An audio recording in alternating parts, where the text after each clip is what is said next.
খারাপ সময়টা হয়তো অতীত হয়ে যায়, কিন্তু মানুষের খারাপ ব্যবহারটা কখনো অতীত হয়ে যায় না। শুধু নিজে থেকে কথা বলা বন্ধ করে দেখো, দেখবে অনেক আপনজন পর হয়ে যাবে। আসলে কেউ আপন হয় না।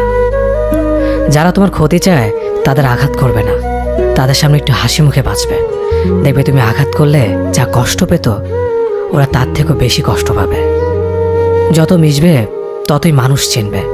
অভিনয় যে কত প্রকার হয় তা বুঝতে পারবে। সবাইকে তোমার সত্যতা জানানোর দরকার নেই। যে যা ভাবে তা নিয়ে সমালোচনা করতে দাও। বেঈমান মানুষগুলো কখনো অপরিচিত মানুষ হয় না, খুব কাছের মানুষগুলোই বেঈমান হয়। মানুষ চেনা শুরু করলে এমনিতেই বন্ধুর সংখ্যা কমে যাবে, এটাই বাস্তব। 3টি কথা মনে রাখবেন। যে তোমাকে সাহায্য করে তাকে কখনো ভুলে যেও না। যে তোমাকে ভালোবাসে তাকে কখনো ঘৃণা করো না। যে তোমাকে বিশ্বাস করে তাকে কখনো ঠকিও না। ধোঁকা একজনেই দেয়, কিন্তু বিশ্বাস সবার উপর থেকে উঠে যায়। খারাপ সময়টা হয়তো অতীত হয়ে যায়, কিন্তু মানুষের খারাপ ব্যবহারটা কখনো অতীত হয়ে যায় না।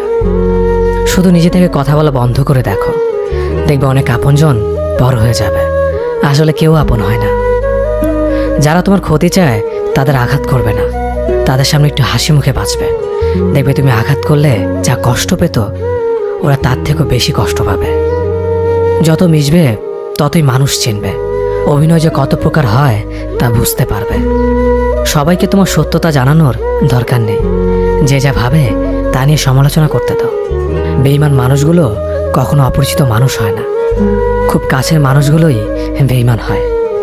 মানুষ চেনা শুরু করলে এমনিতেই বন্ধুর সংখ্যা কমে যাবে, এটাই বাস্তব। 3টি কথা মনে রাখবেন। যে তোমাকে সাহায্য করে তাকে কখনো ভুলে যেও না। যে তোমাকে ভালোবাসে তাকে কখনো ঘৃণা করো না। যে তোমাকে বিশ্বাস করে তাকে কখনো ঠকিও না। ধোঁকা একজনেই দেয়, কিন্তু বিশ্বাস সবার উপর থেকে উঠে যায়।